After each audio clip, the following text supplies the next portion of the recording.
He tenido la suerte de que la Asociación Universitaria Noam Chomsky de la Facultad de Psicología de la Autónoma de Madrid me invitara a dar una ponencia sobre mi libro Las enfermedades mentales no existen, son los padres. Y he tenido aún más suerte porque llegué a tiempo de ver y de grabar la fantástica intervención de Enrique Martínez Reguera, un profesor de verdad y además una persona que ha dedicado toda su vida a ayudar a los más necesitados y a los más desfavorecidos, renunciando a una brillante y ascendente carrera académica, porque él ha sido profesor en primaria, en secundaria, en institutos y en la facultad, y sin embargo prefirió dedicarse a la intervención social.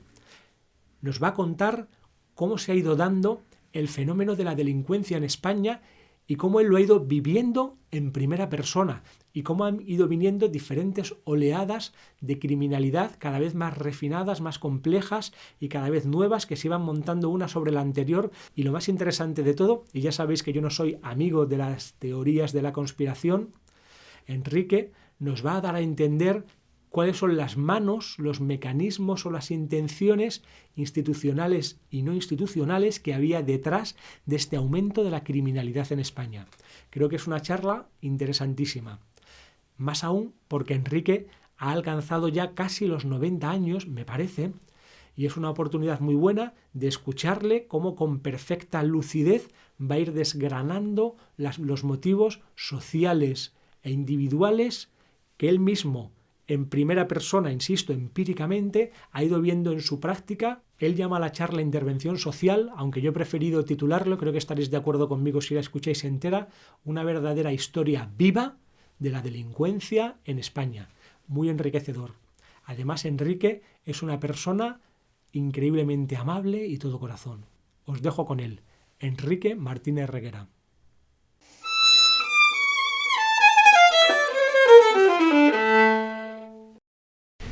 Bueno, pues, hola, buenas tardes. Yo ahora al entrar me enteré de cómo se titulaba mi ponencia, que no lo tenía claro. Historia de la intervención social en España. Bueno, las personas que somos un poquito mayores, pues sí que podemos hacer historia. Yo, de los últimos 50 años, puedo ya hacer bastante historia. Y como yo trabajé temas sociales, pues voy a hacer historia de la intervención social en España, ¿no? Estudié y trabajé como educador, fui profesor de primaria, fui profesor de secundaria, fui profesor en la universidad y finalmente elegí lo que realmente me atraía, que era dedicarme a aquella población infantil que no era aceptada en ningún contexto social, los niños de hospicio y de reformatorio, por decirlo de un modo rápido y gráfico, ¿no? Entonces me empecé a dedicar a chavalillos que la sociedad consideraba peligrosos, inadaptados, delincuentes, etc. Entonces, desde los años 50 y tantos me dediqué a la educación. Y desde 1970 me empecé a dedicar a muchachos que la sociedad les llamaba inadaptados sociales, ¿no? Me empecé a dedicar a eso. Empecé a trabajar en un barrio que en aquel momento era considerado el barrio más conflictivo de Madrid. Es un barrio que ya no existe, estaba en la carretera de Vallecas a Villaverde, el barrio de La Celsa. Era un barrio de población predominantemente gitano, y de población muy, muy marginal, y marginal también en el sentido jurídico de la palabra. Allí se escondían delincuentes. Entonces me fui a La Celsa y me interesé por cuál era la situación de los chavalillos de ese barrio, ¿no? En todos los años 70, yo voy a hacer tres etapas, años 70, años 80 y años 90 y siguientes. En los años 70, mi trabajo fue luchar contra la pobreza. Y la noción de pobreza en aquella época era la noción más clásica de pobreza, era la pobreza carencial.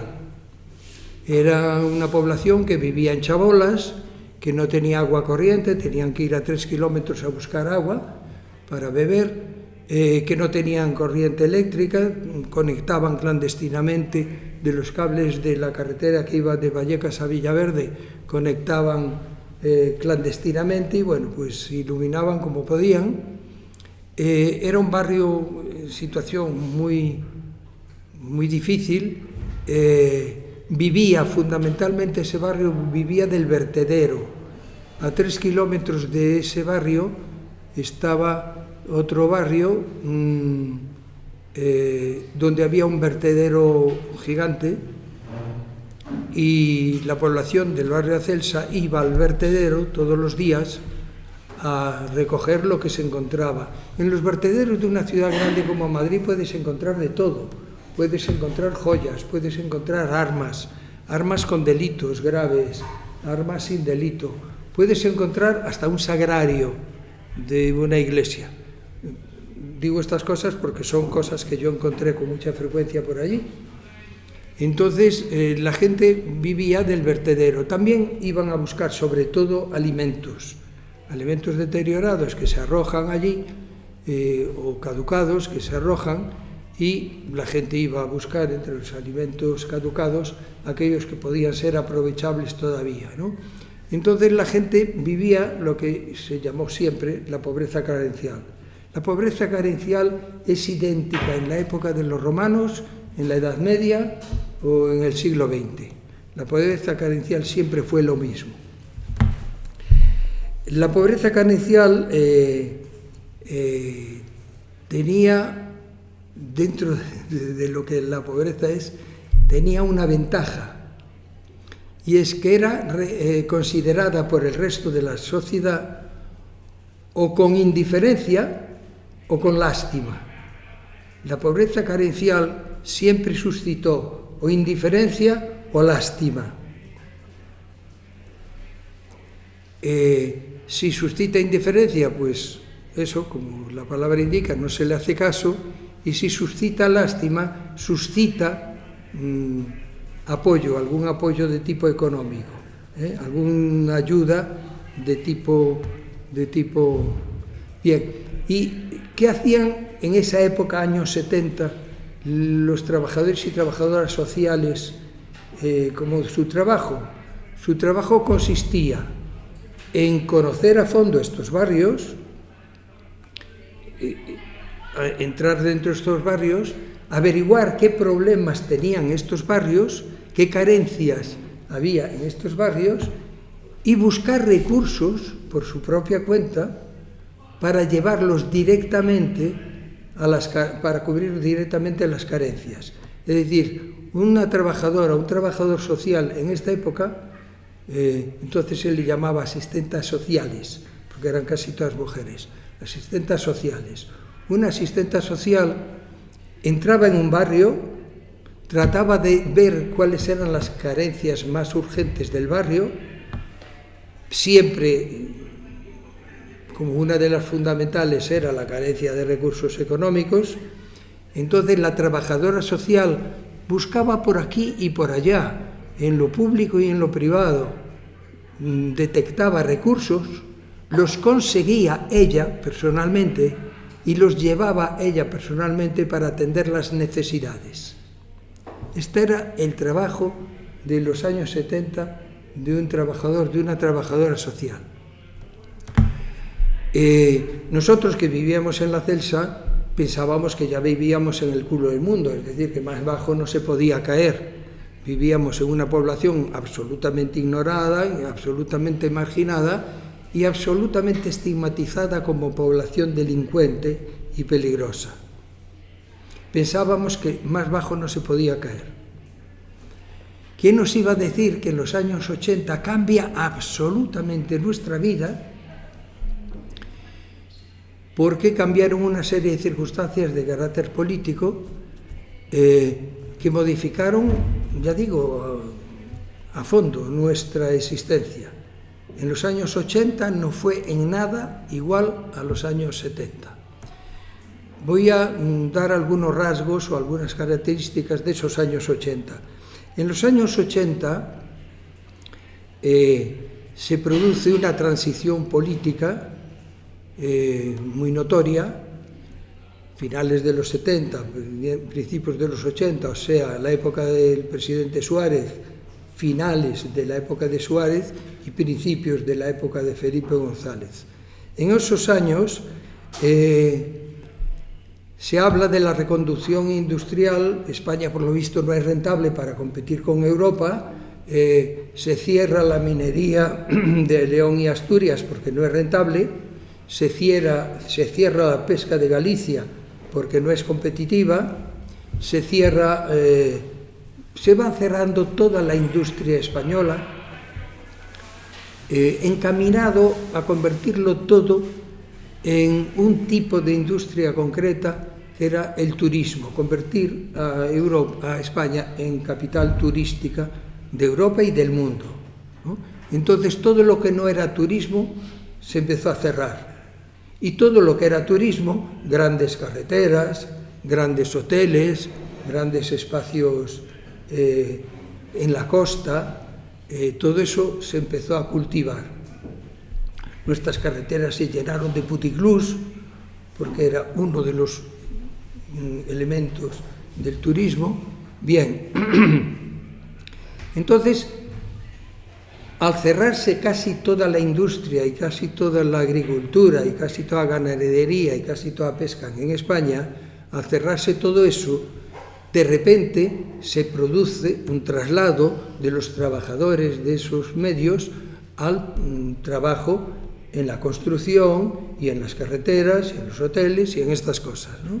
Se produce un traslado. Pero claro, se produce un traslado empezando por las esferas superiores, luego la clase media y finalmente la clase carencial.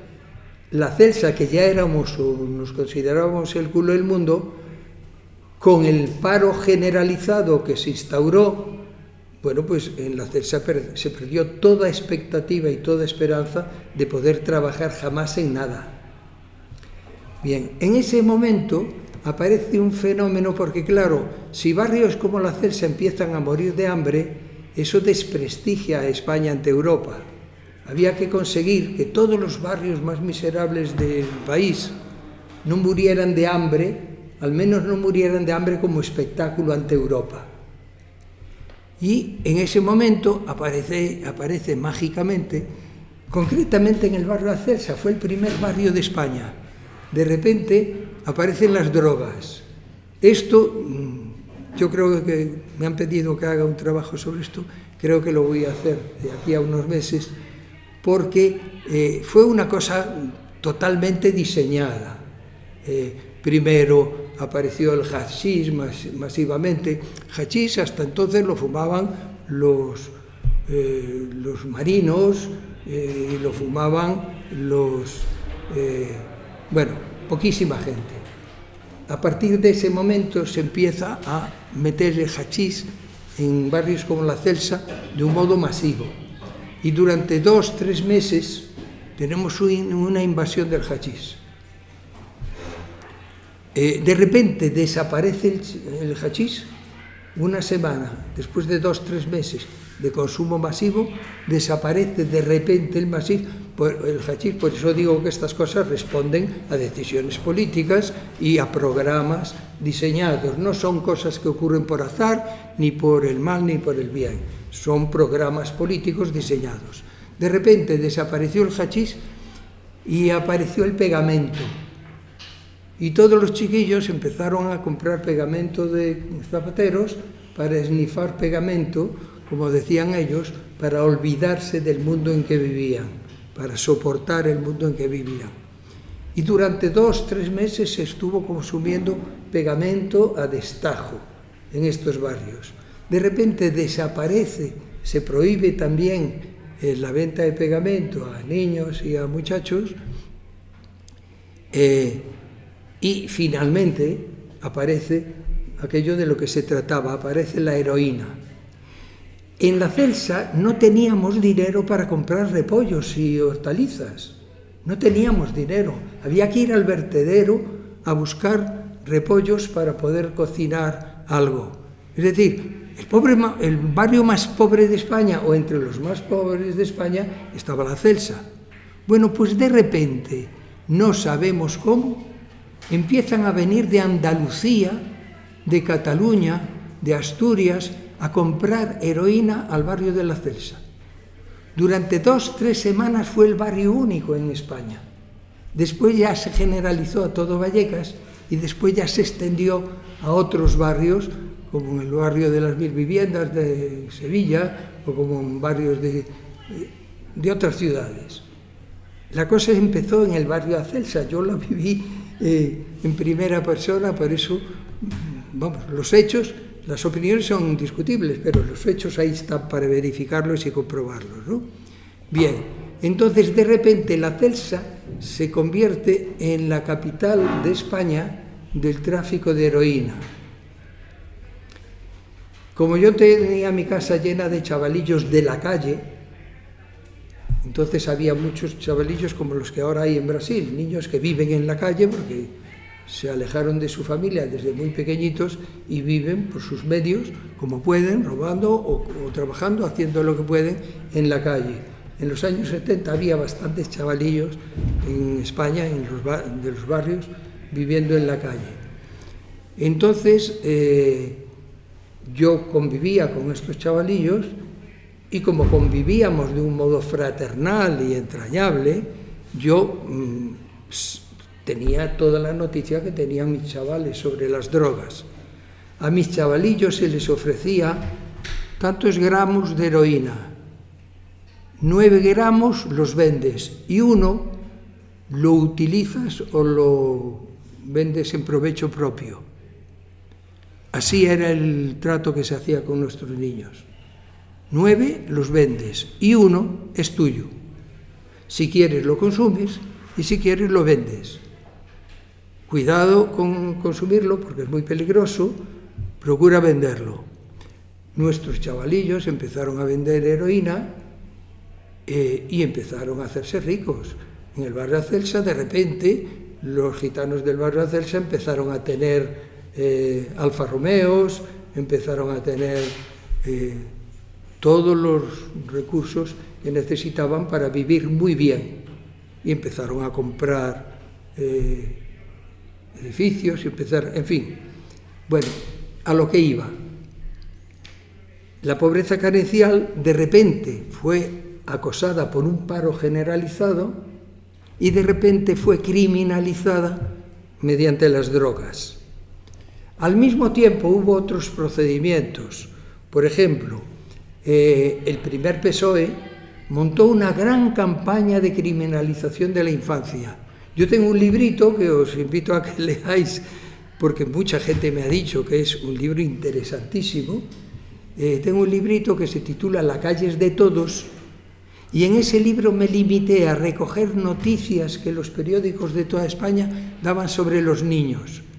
Bueno, pues durante 3 años todos los periódicos de España decían que los niños se habían vuelto peligrosísimos. Se hablaba de la precocidad de los niños. Roban coches a los 8 años, tienen que poner unos ladrillos en el asiento para llegar al volante. Todo esto, que resulta cómico, jocoso, lo dijo la prensa española durante 3 años intensivísimamente. Todos los niños se habían vuelto peligrosísimos. Cuidado, profesores, porque los niños pueden llevar un explosivo en la mochila. Cuidado, profesores, porque casi todos llevan navaja, son navajeros. Se empezó a hablar de los navajeros. Se empezó a hablar, la policía hablaba de la cresta de la ola de los navajeros, que eran los chiquillos de 13, 14, 15 años. Se empezó a criminalizar a la infancia. Y esto fue tan generalizado que, por ejemplo, el cine lo convirtió en tema protagonista de esos años. Si veis las películas de los años 70 y de los años 80, es perros callejeros, es deprisa, todos estos temas se convirtieron en protagonistas de la población española. La televisión no hablaba más que de niños criminales, la prensa no hablaba más que de niños criminales y la sociedad española se lo creyó. Mirar, yo vivía en aquella época, vivía ya en Vallecas, en la avenida San Diego. Después de la avenida Albufera, la avenida más importante de Vallecas era la avenida San Diego.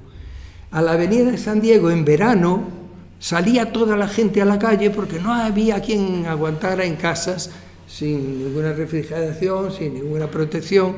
Y entonces la calle, la avenida San Diego, se llenaba de mesitas con abuelos alrededor que jugaban al dominó, que jugaban a las cartas, de abuelas que bajaban con asientos a calcetar en la calle, de niños y de perritos que correteaban por la calle. La calle era un hervidero de vida. Bueno, pues en 2 meses consiguieron aterrorizar a la población de tal manera que la gente empezó a comprar puertas de máxima seguridad, cristalería blindada, vehículos de transporte de bienes, control por vídeo de todas las calles, de todo, por supuesto, de los bancos, de los grandes comercios, etc. Y se montó sobre la espalda de los niños con los que yo convivía, sobre la espalda de criaturas de 13, 14, 15 años, se montó una industria que no existía en los 70 y que se convirtió en la primera industria del país en los años 80, que fue la industria de la seguridad ciudadana. Recuerdo que a chavalillos como los que yo conocía, empresas muy honorables, les ponían en la mano una ganzúa y le decía: en tal calle deja 15 marcas con ganzúa, en tal otra calle os queda terminantemente prohibido entrar, robar. Si entráis y robáis, os meteremos en la cárcel, decían estas honorables empresas. Lo que tenéis que hacer es dejar marcas en las puertas. ¿Por qué? Porque 2 semanas después pasaban los vendedores de puertas de máxima seguridad. Quiero decir, toda esta industria fue un diseño genial, terrible pero genial, de transformación de una sociedad. La industria que no existía, de la seguridad ciudadana, se convirtió en unos meses en la primera industria del país, en la más importante. Y se construyó sobre la espalda de criaturitas que murieron como chinches. Entre las drogas, entre el SIDA y entre la seguridad ciudadana, murieron como chinches. ¿Os podréis creer que yo en un mes de enero fui 10 veces al cementerio a enterrar niños? En un mes de enero. Se exterminó a un sector de la población que era excedente, que no era conveniente, porque durante los últimos años del franquismo, se generó toda una corriente de jóvenes en la resistencia, jóvenes que querían un cambio en la sociedad, jóvenes que estaban en la Joven Guardia Roja, que estaban en pequeños grupillos, pequeños movimientos, y que representaban toda una juventud dispuesta a transformar la sociedad. Pero como no la iban a transformar en la dirección que la política había diseñado, esa juventud estaba de sobras, y entonces se acabó con ella mediante las drogas, mediante la seguridad ciudadana, la industria de la seguridad ciudadana.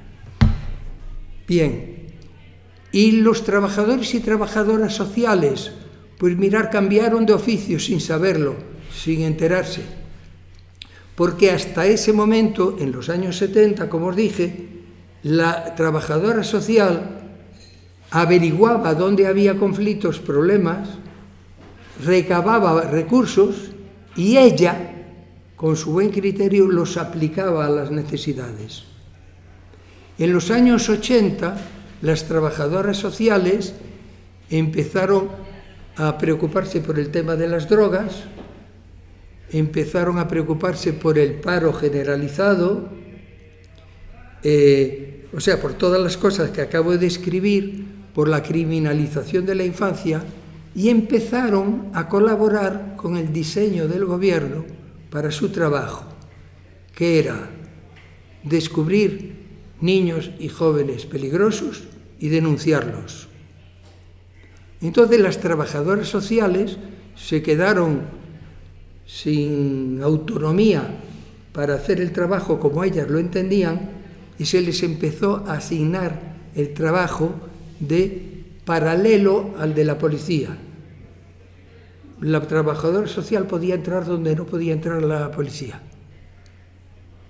porque frente a la policía la gente se precavía, frente a la trabajadora social no, por la imagen que se tenía de los años anteriores de lo que era el trabajo social, y abrían las puertas. Entonces las trabajadoras sociales se empezaron a dedicar preferentemente a una labor de información a la administración de lo que ocurría en los barrios.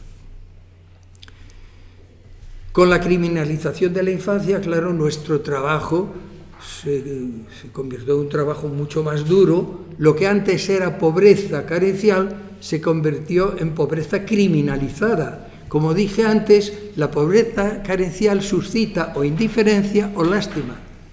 La pobreza criminalizada suscita precaución, mecanismos de defensa y represión.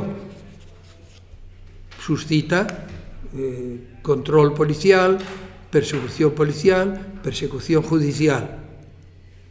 Entonces, de los años 70 a los años 80, perdimos muchísimo los que nos considerábamos sociedad pobre. ¿Quién nos iba a decir que todavía faltaba lo peor? Porque en los años 90 no dejamos de ser pobreza carencial, seguimos tan carenciales en los 90 como en los 70. A lo carencial se le sumó la criminalización que padecimos en los 80 y de repente en los años 90 nos convertimos en un descomunal negocio. Los pobres son un descomunal negocio. No en vano los que diseñaron todo este mundo que estamos viviendo fueron el mundo de las finanzas. El mundo de las finanzas no se puede permitir no sacarle rentabilidad a alguien, le tiene que sacar rentabilidad a todo.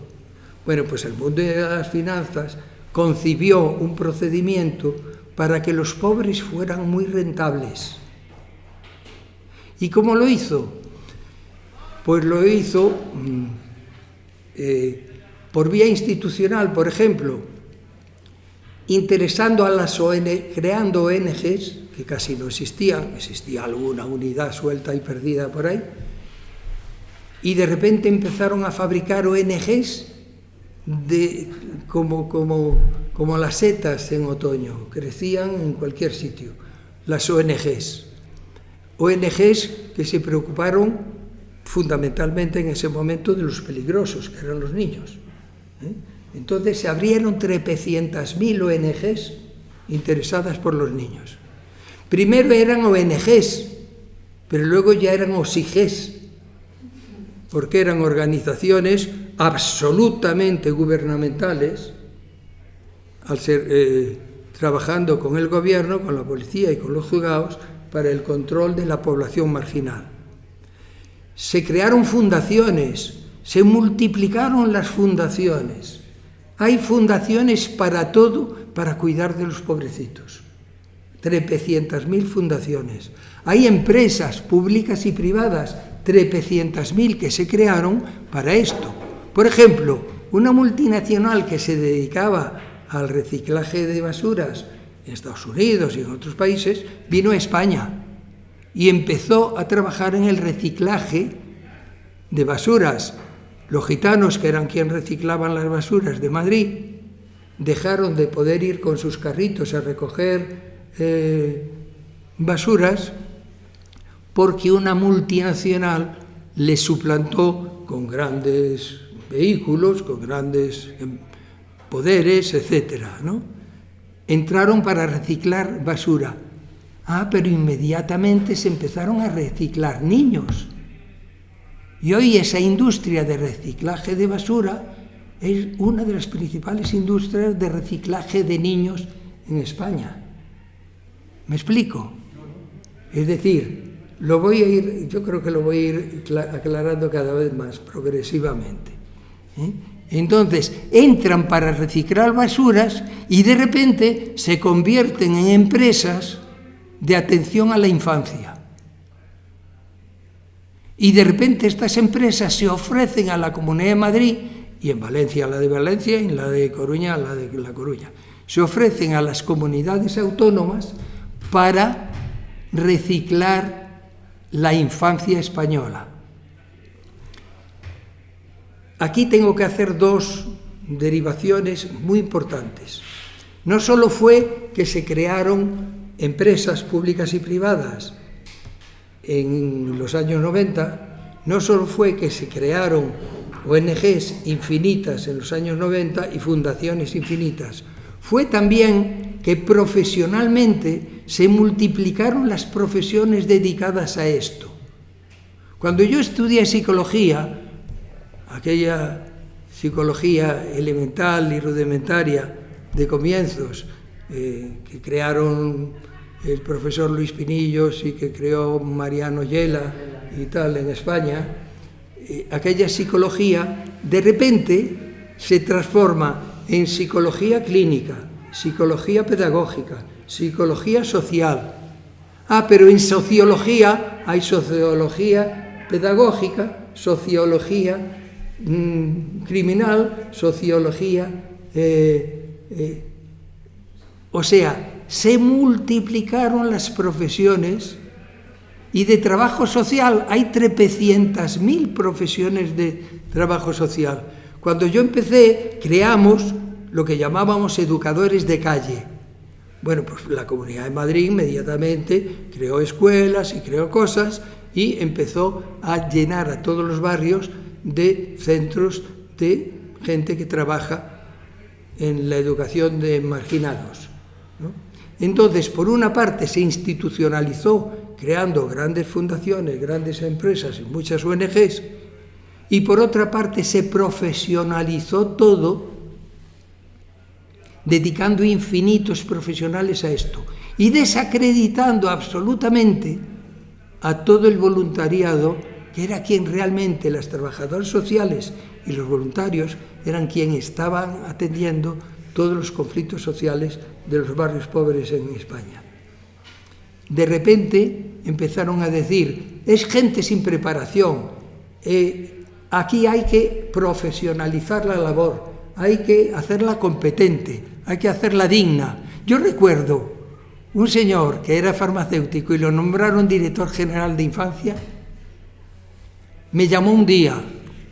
Yo llevaba 10 años trabajando con niños, a él lo acababan de nombrar y era farmacéutico. Me dice, ustedes no valen para nada, ustedes son incompetentes, esto lo vamos a profesionalizar, le vamos a dar categoría, le vamos a dar nivel. Si ustedes quieren seguir trabajando, tienen que hacerlo con nosotros y a través de un convenio que de convenio no tenía nada. Era un contrato de prestación de servicios. O haces esto o te echo, nos dijo este señor. Y recuerdo que nosotros le dijimos, mira, podemos hacer todo, menos de los 17 puntos que nos decís, todos encantados, menos los 3 últimos. ¿Cuándo entra un niño en nuestra casa? Cuando la casa está en condiciones de recibirlo y el niño y la familia lo solicitan.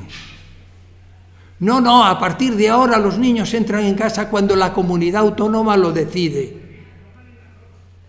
¿Cuándo sale un niño de nuestra casa? Nosotros decíamos, si llevamos a lo mejor 5 años trabajando con un niño, saldrá de casa cuando está en condiciones de conseguir su autonomía, o porque ya tiene un trabajo, o porque ya ha vuelto a su familia, o porque, es decir, el niño deja la casa cuando está en condiciones de dejarla. No, a partir de ahora los niños dejan la casa cuando la comunidad autónoma lo decide. Y lo empezó a decidir de modos tan exóticos como tenemos este niño, ese afuera que hay que meter otro, que en este momento nos crea más conflictos. Y sobre todo el tercer punto, que era el más importante del supuesto convenio, que era ¿quién representa a estos niños? Nosotros decíamos, por puro derecho elemental, a cada derecho le corresponde un deber y a cada deber un derecho. Si yo estoy ejerciendo las funciones de padre con estos niños, a la hora de ir a representar al niño al colegio, o ante una comisaría, o ante un juzgado, o ante un hospital, ¿quién va a ir con el niño? ¿Quién lo está criando? Si yo estoy ejerciendo los deberes de padre, tengo que tener los derechos de representación de padre. Y me dijeron, no, a partir de ahora ustedes no pintan nada, ustedes no tienen niños, ustedes tienen plazas contratadas. Oiga, mire usted, las plazas no sienten ni padecen, los niños sí. Los niños tienen biografía, los niños tienen historia, las plazas no. No, pues ustedes trabajan con plazas, ofrecen plazas a la comunidad. Y entonces, excuso deciros que muchas personas no firmamos el convenio. Y seguimos trabajando, por supuesto que seguimos trabajando, porque en esto también las comunidades engañaron a toda la sociedad española, por programa político, la engañaron, porque dijeron, a partir de ahora todo es competencia de las comunidades autónomas, todo lo que tiene que ver con la infancia. Y eso ya entonces, y sigue siendo, una mentira de carácter jurídico garrafal. La comunidad autónoma solo tiene competencia sobre los niños a quienes un juez ha privado de la patria potestad y le ha entregado la competencia de ese niño a la comunidad. Excepto en esos casos, de todos los demás niños españoles, quien es competente son quienes tienen su tutela, sus padres.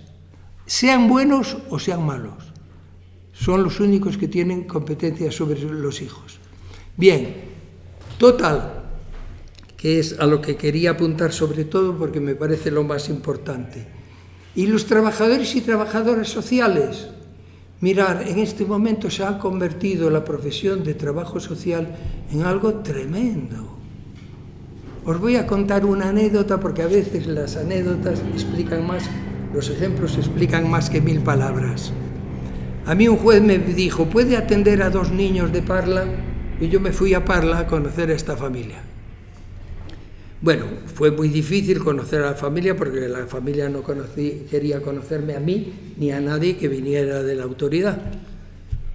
Bueno, me terminé ganando la confianza de esta familia y me la gané tanto que un día la madre de familia me dice, mire, don Enrique, le voy a enseñar algo que tenemos escondido.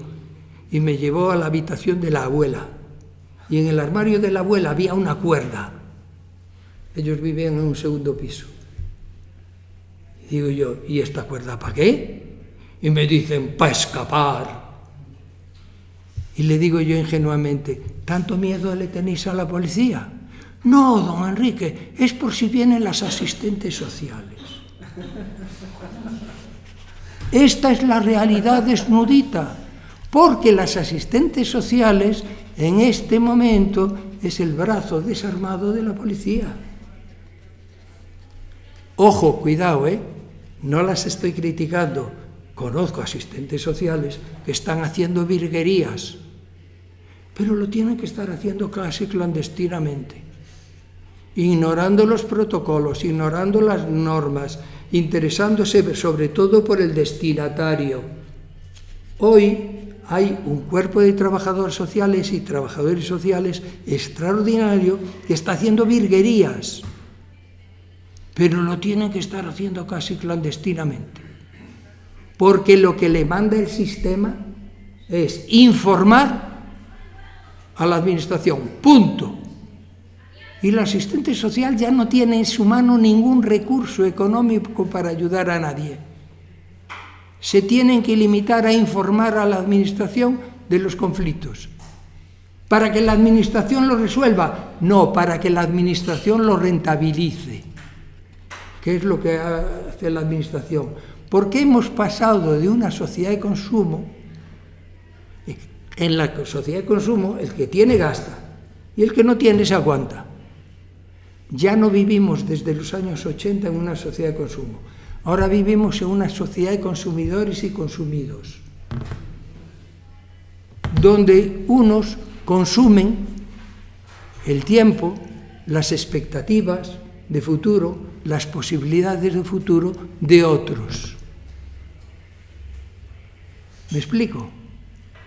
Por poner un último ejemplo, y paso a otra fase que me parece la más importante, que es un coloquio donde me podéis objetar todo lo que queráis, preguntar todo lo que queráis y discutir todo lo que queráis, que es realmente lo importante para que os llegue.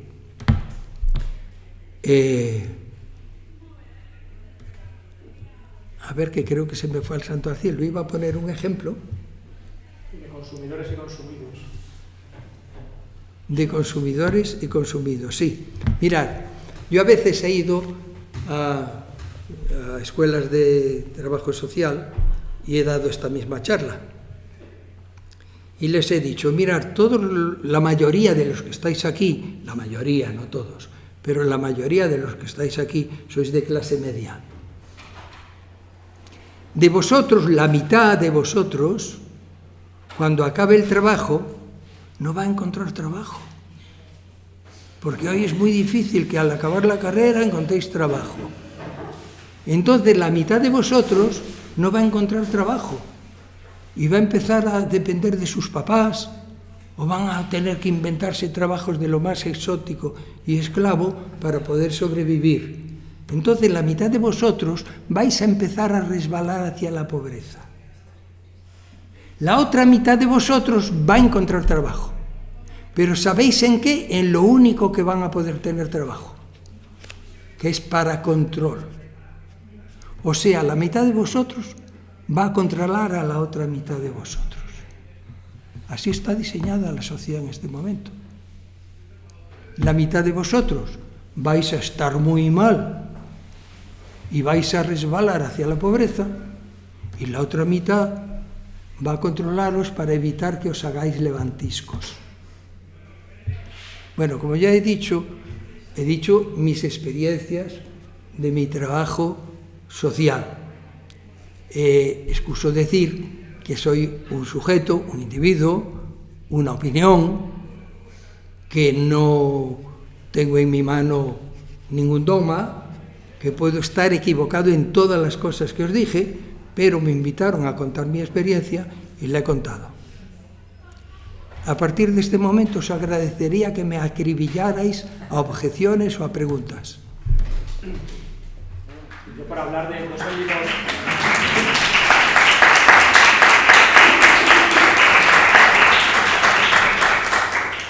Se ha dado también un fenómeno que me gustaría saber qué opinas, como de continua burocratización, de tal manera que en dos ámbitos que conozco bien, que serían la medicina y la docencia, parece que tienen que pasarse más tiempo, en lugar de viendo a pacientes o estando con los alumnos, estando dedicados como al papeleo, parapetados detrás de un ordenador, tomando todo tipo de nota, y se ha convertido entonces en una docencia y en una medicina defensiva, en que no importa tanto cómo ayudar a la persona, sino cumplir con una serie de criterios y de protocolos que vienen desde fuera, pero llegando hasta unos límites increíbles, ¿no? La burocratización alimenta a clase media que encuentra trabajo. Entonces, el atender al destinatario, eso ni cuenta. Lo que cuenta es que haya mucha gente atendiendo al destinatario. Y para eso hay que darle trabajo. Y por eso hay que burocratizarlo todo. Mira, os pongo un ejemplo. Yo en este momento tengo mucha relación con un barrio que está haciendo una labor social casi clandestina. El barrio San Fermín. Tienen convenios con la Caixa y con organismos que les proporciona dinero para la labor social que hacen.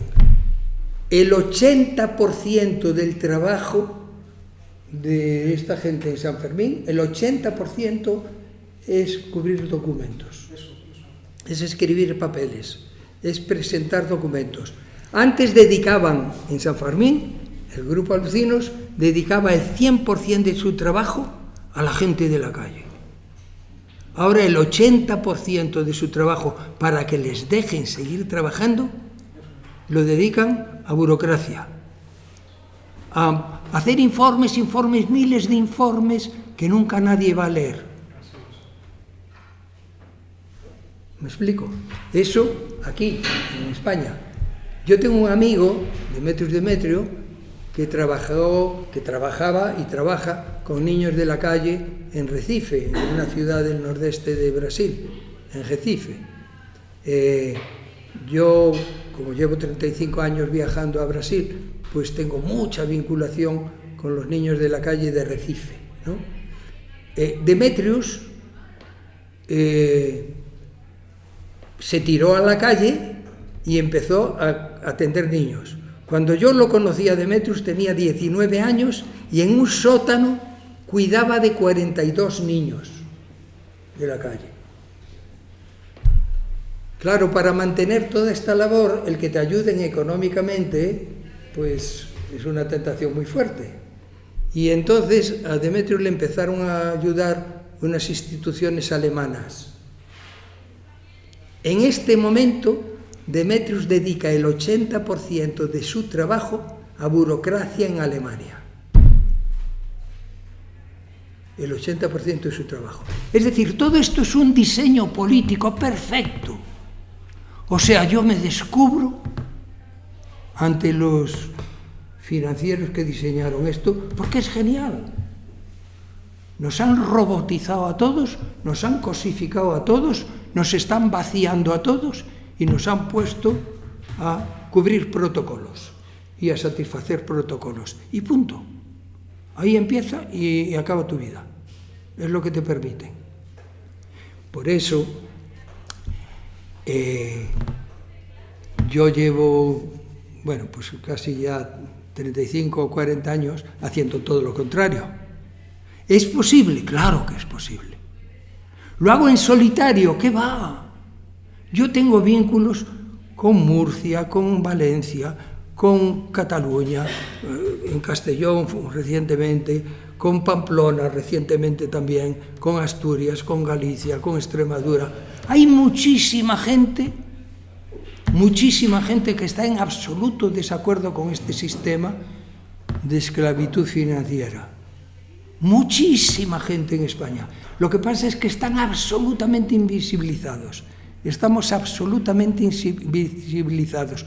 No sabe la sociedad que existimos. Lo único que existe es la maquinaria financiera que nos tiene esclavos a todos. ¿Tenemos mucho que hacer? Hombre, claro, tenemos que partir de cero y empezar a reconstruir nuestra vida y nuestra sociedad. Tenemos que recuperar la calle. Nos están expropiando las calles. Tenemos que recuperar la calle. Tenemos que recuperar el tejido social. Había un tremendo tejido social en la última época del franquismo y el PSOE lo ha fulminado en sus primeros años, lo ha disuelto absolutamente. Bueno, incluso ya me olvidé que me habíais preguntado. No, ya he respondido, ¿no? Por esa protocolización, ¿no? como otro mecanismo más de control del sistema. De esclavitud. Sí, casi por tópico que suene como un universo o como ya una realidad kafkiana, ¿no? Que todo solo importa el protocolo por sí mismo, que siga girando sola la máquina. Fijaros que un chaval, nosotros hemos creado hace 40 años una escuela sobre marginación que hay en Vallecas, una escuela absolutamente, digamos, no registrada, pero que lleva 40 años funcionando. En esta escuela de marginación vienen muchos chavales que están rebotados de la universidad, que están cabreados, que acabaron la carrera y están cabreados con la carrera que hicieron. Bueno, pues se plantean esto fundamentalmente. Acabaron, por ejemplo, uno acabó psicología y le contratan en una ONG o en una fundación o en una empresa pública o privada para ser psicólogo en un centro o en una casa. Y lo primero que le dicen es, oye, que tú no vienes a hacer aquí lo que se te antoje, ¿eh? Tú vienes aquí a cubrir el protocolo. Oiga, no, si me contrataron como psicólogo, el que tiene que decidir qué protocolo soy yo. Habrá que hacer psicológicamente las cosas que el psicólogo opina. Al día siguiente está en la calle. Porque no tiene en absoluto que hacer psicología ni le van a permitir hacer psicología. ni le van a permitir hacer trabajo social, ni le van a permitir hacer sociología, solo le van a permitir que sea un esbirro de un protocolo. Así están las cosas. Una pieza mecánica. Una pieza mecánica. Yo le quería comentar, primero agradecerle su intervención, porque equivocado no, yo creo que tiene un punto crítico que a mí me ayuda a reflexionar. Lo que yo le quería comentar es, lo que usted ha dicho, que creo que era sobre los 90, la rentabilidad del pobre, de la figura del pobre, que es cuando florecen las ONGs. Para mí la ONG es una herramienta. A ver, yo dedico mi tiempo, el tiempo que yo puedo, a intervenir socialmente para mejorar algo que yo creo que se puede mejorar. Y aparte, como el tiempo es finito, pues económicamente colaboro en ONGs. Entonces lo que usted me ha dicho me ha hecho reflexionar si efectivamente estoy confirmando o estoy colaborando con una herramienta que en definitiva no sea tan positiva como yo creo que era. Mira, verás, como en todo, nada de lo que yo afirmo es absoluto. Todo es muy relativo y muy personal, muy subjetivo y muy proclive al error, ¿no? Pero te puedo decir, hay ONGs que intentan hacerlo bien. Les es muy difícil si han firmado los convenios. Les es muy difícil. Te pongo un ejemplo. Yo conocía a ver, ¿era en Asturias o en Cantabria? Ya no me acuerdo. Me parece que era en Cantabria. Conocía una ONG que llevaba 10, 15 años trabajando con chavales y hacía virguerías. Y un día me llamaron para que les fuera a dar una charla. Y me plantearon el problema que les ocurría. Oye, mira, Enrique, nosotros antes acogíamos niños y hacíamos lo que veíamos que el niño necesitaba. Ahora nos dedican a cosas como la siguiente. Nos dicen, todos los niños que salen el fin de semana tienen que estar el domingo antes de las 9. Y si no llegan antes de las 9, ustedes tienen que ir a comisaría a denunciarlos. Y yo les decía, ¿pero cómo vais a denunciar a vuestros discípulos? Si la labor educativa siempre es una labor de comunión de intereses, es una labor cómplice por naturaleza. ¿Cómo vais a denunciar a los chavales? Es que si no, nos quitan las subvenciones y nos cierran el chiringuito. Y se han puesto a denunciar a los niños, y entonces hay niños que tienen un amplio expediente criminal que figura como fugas de hogar paterno, que en realidad fue domingos que llegaron tarde. Claro, esto es una descarada criminalización de la infancia y es una descarada convertir en esbirros a gente que era altruista y que hacía virguerías. Yo hoy soy muy partidario de la ayuda inmediata y directa. Hay tantos problemas a nuestro alrededor que basta abrir los ojos para poder ponerse a ayudar. Lo que jamás haría es con ciertas instituciones, incluso sé de instituciones internacionales, que se dedican al traslado de bienes, sobre pretexto de que ayudan a niños.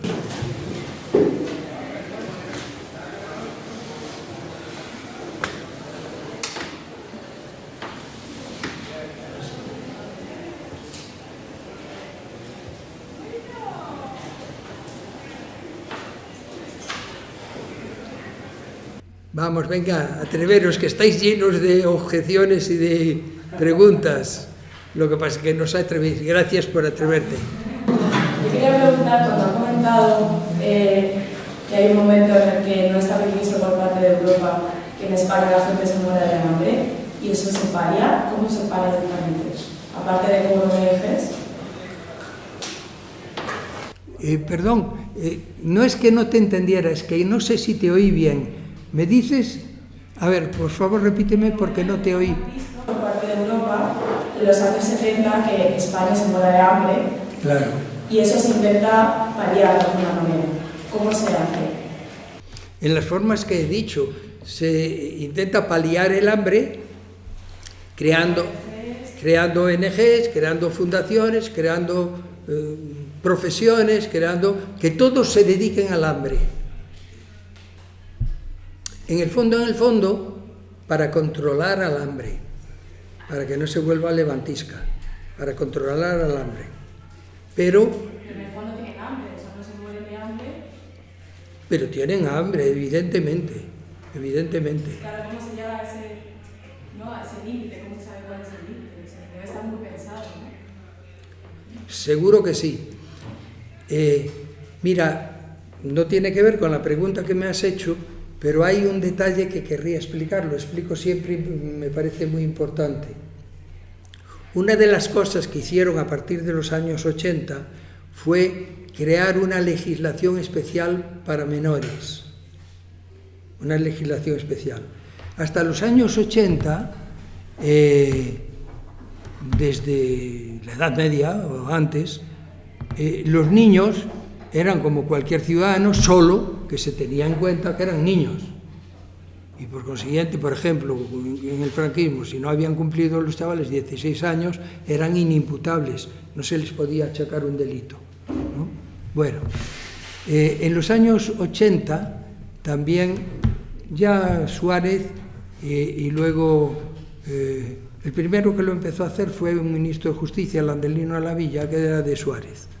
Y luego lo hizo mucho más el PSOE y luego mucho más el PP, ¿no? ¿Qué hicieron? Se cargaron la noción de educación en España.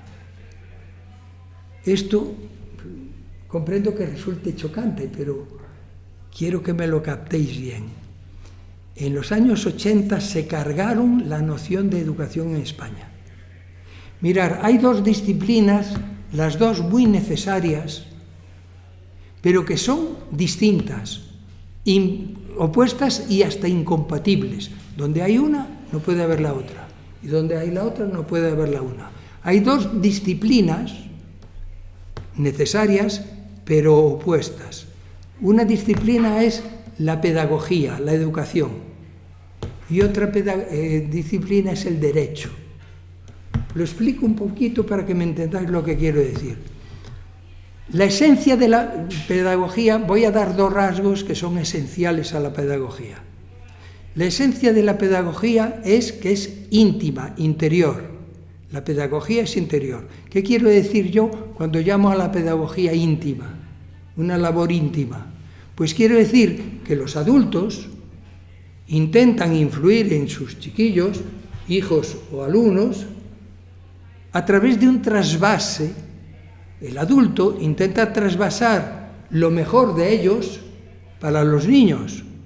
Los adultos intentamos inculcar a los niños nuestros principios, nuestros criterios, nuestros valores, nuestras costumbres, lo mejor de nuestro interior, intentamos inculcarlo en el interior del niño. Después los niños, como ya viven otra época, lo pasarán por filtros y lo adaptarán a su momento histórico. Pero en principio la pedagogía, la educación, consiste en que los adultos saquemos lo mejor de nuestro interior y lo metamos en el interior de los niños. La pedagogía, por esencia, es una labor interior, de interior a interior, íntima. Y la otra característica que tiene mucho que ver con la anterior es que la esencia de la pedagogía es la complicidad. ¿Qué quiero yo decir con complicidad? Que tiene que haber comunión de intereses. Lo que le interesa a los hijos es lo que le tiene que interesar a los papás. Lo que necesitan los hijos es lo que le tiene que interesar a los papás. Y lo que necesitan los papás es que el hijo los entienda y comprenda por qué hacen lo que hacen. Es decir, tiene que haber comunión de intereses entre padres e hijos, hijos y padres, o entre alumnos y profesores, profesores y alumnos. Si no hay esta comunión de intereses, si a los niños les interesan unas cosas y a los adultos les interesan otras, se generan resistencias y el niño va a decir que llueva, que yo llevo paraguas, y no le va a calar la influencia educativa. La esencia de la pedagogía es que es íntima y que es cómplice. Y el derecho es todo lo contrario. El derecho no tiene nada de interioridad. El derecho es pura forma. Se proclama una ley y esa ley te obliga aunque no la conozcas. ¿Puede haber algo más ajeno a ti que aquello que no conoces? El derecho por naturaleza es pura exterioridad, es puramente impositivo. El derecho es que te dicen hacer esto y si no castigo. Es externo, es todo lo contrario de íntimo. El derecho trata de controlarte desde fuera, mientras que la pedagogía trata de que tú te controles en tu interior y controlarte desde tu intimidad. Y la otra característica opuesta a la pedagogía del derecho es todo lo contrario a la complicidad. ¿Os imagináis un juez que fuera cómplice de los delincuentes? ¿O un delincuente que fuera cómplice de los jueces?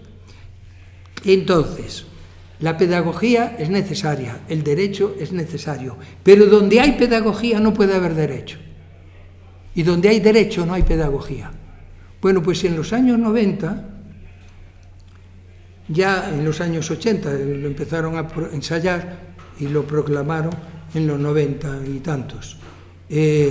Sacaron el decreto de derechos y deberes de los alumnos, que como su nombre indica, es que a partir de ese momento todos los alumnos se van a regir no por la pedagogía, no por lo íntimo y cómplice, sino por el derecho.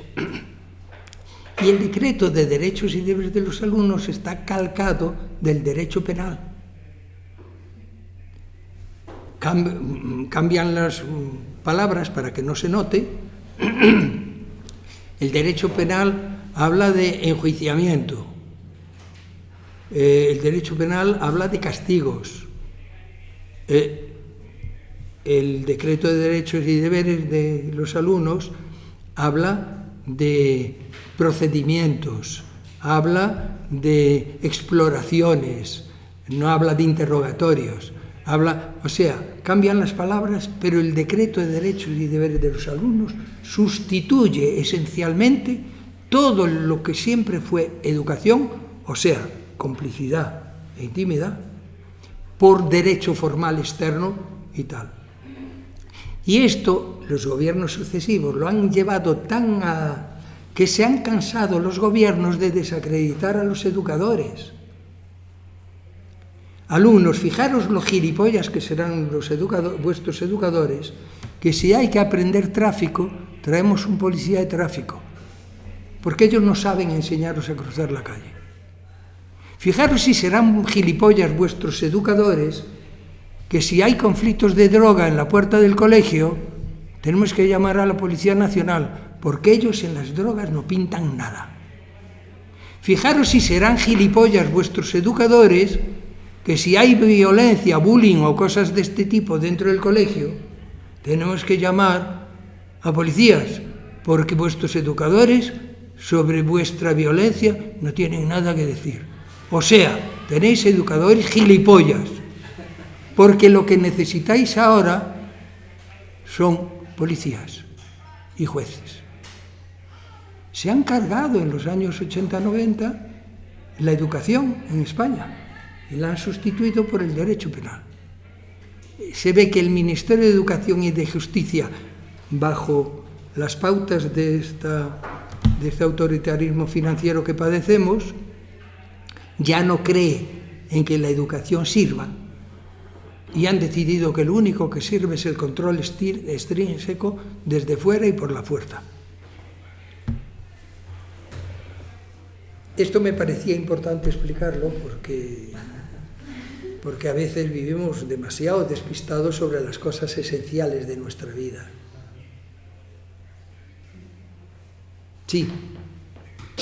Yo quería preguntar porque, como que me parece muy importante el tema de las drogas, ¿no? Como, la gente puede ser pobre pero sigue teniendo cabeza, tiene una vida de la que no es puramente dependiente o bien porque trabaja vendiendo o bien porque consume, no te metes en un mundo que criminaliza como es la droga.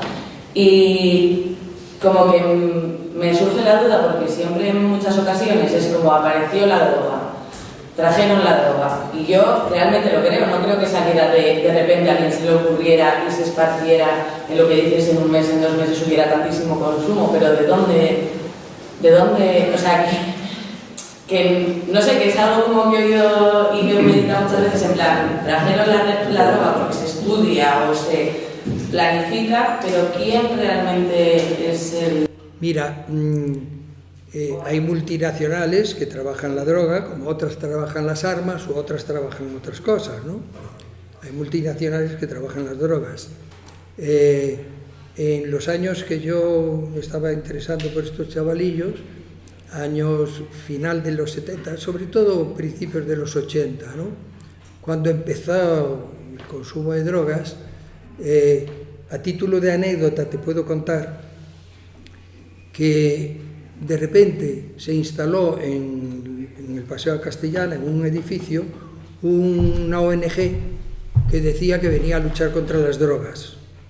Como en mi casa los chiquillos ya se estaban metiendo en drogas, yo necesitaba ayuda y entonces acudí a esta ONG. Y me explicaron, una chiquita que estaba allí contratada por unos días, me explicó, el señor Givelli era un millonario italiano, su hija murió víctima de las drogas y entonces ha decidido dedicar todo su capital a las drogas. Estoy contando una anécdota que viví, o sea, un hecho. No estoy dando opinión sobre nada. Yo fui a ver una ONG que hablaba del señor Givelli porque tenía niños que se drogaban. Y fui a preguntar que qué podía hacer. Y entonces me contaron la vida del señor Givelli. Es un señor millonario italiano que, como su hija murió víctima de las drogas, decidió dedicar sus bienes a la lucha contra las drogas. Llenaron Madrid de carteles, lo recuerdo bien, que ponía la droga mata, la droga mata, la droga mata. Todo Madrid lleno de carteles que tenían el aspecto en blanco con una franja negra y decía la droga no mata, la droga mata. Era el único que decía el cartel que empezó a difundir este señor Givelli por Madrid y por España. E inmediatamente me enteré porque salió en la portada de uno de los diarios más importantes del país, salió la foto del ministro del Interior de aquel momento con el señor Givelli, que crearon la Asociación Nacional contra la Droga. La Asociación Nacional contra la Droga, yo esto luego lo busqué en todos los medios y ha desaparecido, pero yo lo tuve, el periódico donde salía el ministro del Interior con el señor Givelli, creando la Asociación Nacional contra la Droga. La primera Asociación Nacional contra la Droga la creó el ministro del Interior de acuerdo con el señor Givelli. ¿Cuál no sería mi sorpresa al enterarme meses después que el señor Givelli era un famoso traficante de drogas perseguido en todo el mundo? Las cosas son así, no son como nos gustan, son como son. Entonces, sobre drogas, ¿qué te voy a decir? Yo, que conste, como ya soy muy mayor, tengo 83 años, y como, pues ya llevo bastante tiempo alejado de la atención directa de muchos chiquillos, no de otros, pero de algunos sí, entonces no sé cómo está en este momento el tema de las drogas. Estoy oyendo que vuelve la heroína, incluso me preocupa que haya películas famosas que parecen un panfleto en pro de la heroína, me preocupa, me da la sensación que estamos volviendo a los años 80, cuando se llenaban los cines con películas sobre la heroína. Me temo que estemos volviendo a eso, pero no sé en este momento cómo está el tema. Es más, creo que han aparecido tantas drogas nuevas que incluso yo las desconozco. O sea que me he quedado anticuado en esto. Pero al final esas drogas y ese control es el móvil que tenemos o los ordenadores, todo esto ya son drogas legales que al final pues ese control está, ¿no? Que decías antes. Sí. Es decir, el control de la realidad que vivimos se nos está escapando de la mano, por eso todo mi afán es personalista y es recupera tu condición de persona. Recupera tu tiempo, recupera tu espacio, recupera tus relaciones, recupera... Yo tengo, aprovecho para hacer propaganda, porque si no hago yo propaganda de mí, no la hace nadie, aprovecho para decir que tengo publicados 20 libros. De estos 20 libros, me parece que son 16, tratan sobre niños. Psicología de niños, sociología de niños, pedagogía de niños, derecho de niños y niños, etcétera, ¿no? El último, que os invito a que leáis porque es muy brevecito y se titula, bueno, el título es una tradición, puse ese título para vender, pero el título no me lo creo. Se titula Criterios básicos en la educación de chicos rebeldes. Está en la Editorial Popular. Hay un libro mío muy famoso que me dio fama mundial, porque se vende en todo el mundo, que es Cachorros de Nadie. En muchas facultades ya se da como libro de texto, incluso en Brasil, por ejemplo en Sao Paulo se da como libro de texto. Cachorros de Nadie, de la Editorial Popular. Ese libro, ¿perdón? Del último es Criterios básicos en la educación de chicos rebeldes. Criterios básicos en la educación de... Si pusiera el título que realmente creo, yo lo titularía Los truquillos que utilicé para entenderme con los chiquillos. Pero como entiendo que esto no es vendible, pero realmente el libro habla de los truquillos que yo utilicé para entenderme con chavales que nadie se entendía. Yo creo que me han llegado a entender el concepto de reciclaje de niños que has hablado antes. No sé muy bien si te referías a la creación esta de empresa, de ONGs, no entiendo el concepto de reciclaje de niños. Vamos a ver, antes eran los niños de la calle.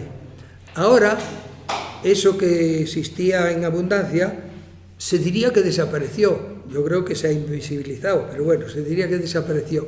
Ahora, sobre todo, son emigrantes, son sin papeles, son los menores no acompañados, que llaman, sobre los que intervienen más estas instituciones, ¿no?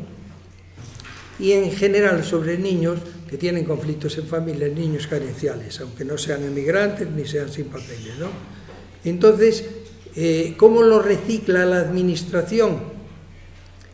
Cuando las comunidades autónomas tienen conocimiento a través de las trabajadoras sociales, que son quienes investigan los barrios, quienes informan sobre lo que ocurre en los barrios. Cuando las comunidades autónomas tienen conocimiento del caso de un chiquillo, puede ser un emigrante sin papeles, o sea, un niño no acompañado, puede ser un niño que escapó de casa porque en su casa lo maltrataban, puede ser que los padres están hambrientos o que están muriéndose por las drogas, ¿no? Cuando la comunidad tiene conocimiento de un caso así, normalmente hace una cosa, que es, manda una trabajadora social y un policía, qué curioso, ya trabajan juntos siempre, a esta casa y se llevan al niño y lo meten en un centro o en un piso a este niño. Dicen que para darle crianza, ningún centro, ningún piso da crianza. La crianza es una labor personalísima, íntima, que solo las personas la pueden dar. Cuando el niño entra en un centro donde hay unas personas entrañables y preparadísimas, sí le pueden dar crianza, pero no por ser una institución, sino porque ahí hay personas entrañables que saben hacer bien la crianza de los chiquillos.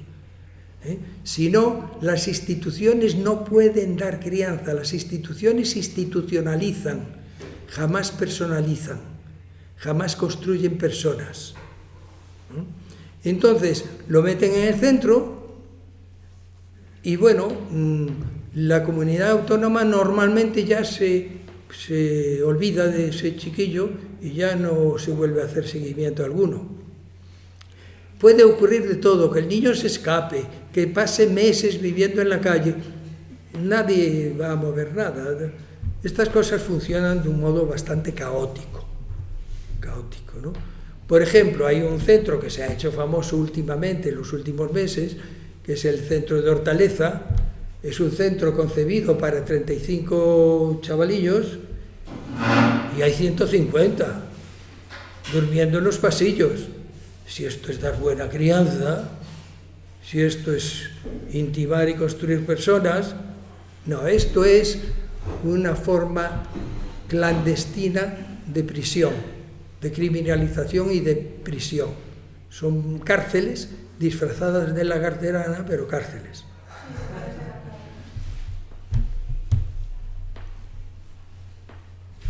Ojo, solo un detallito, añado, es que siempre me gusta corregirme a lo que acabo de decir. Ojo, dentro del peor sistema y de la peor institución, a veces hay gente entrañable. Y esta gente hace virguerías. Lo que pasa es que lo tiene tan difícil que pocas veces lo consiguen. Pero puede haber gente entrañable dentro de las instituciones más perversas.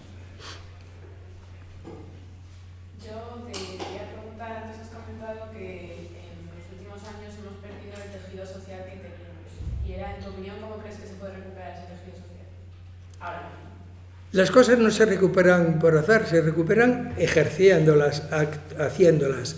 Por ejemplo, yo en este momento conozco cantidad de gente joven que está organizándose para las cosas más dispares y variables y variadas, ¿no? Conozco grupillos de jóvenes a quienes les interesa mucho el mundo de los animales y luchan por la defensa de los animales, ¿no? Contra el maltrato a los animales.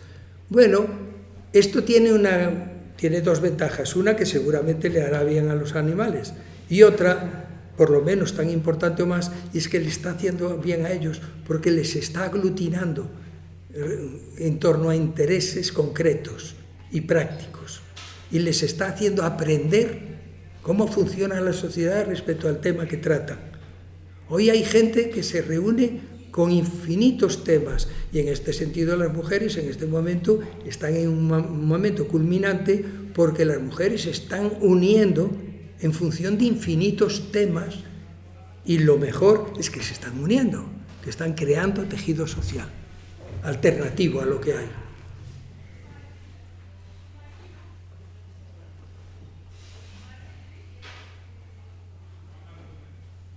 Yo, de hecho, cuando creé todo el movimiento que creé, ¿cómo lo hice? Me empecé a interesar por niños. Me empecé a implicar con esos niños y estos niños me desbordaban absolutamente. Entonces, unos alumnos míos de la universidad me dijeron: Enrique, ¿te podemos ayudar? Estupendo. Y empezaron a ayudarme. Uno que fue profesor de psicología muy famoso aquí en Madrid, Jesús Valverde, vino a mi casa y me dijo: ¿te podemos ayudar? Y empezaron a ayudarme. Otros chicos, Miguel Ángel Zabalza, que fue profesor de pedagogía durante los últimos 20 años en Galicia, en Santiago, empezó en mi casa: ¿te podemos ayudar? ¿Qué quiero decir? Que cuando uno hace una tarea bonita, que te gusta, que te arrastra, que es muy expresiva, la gente no es tonta y lo ve. Y entonces le apetece vincularse. Lo que tenemos es que crear cosas insignificantes que vinculen a gente, que entusiasmen a gente por labores concretas, y así reconstruimos todo el tejido social. No hay otra manera.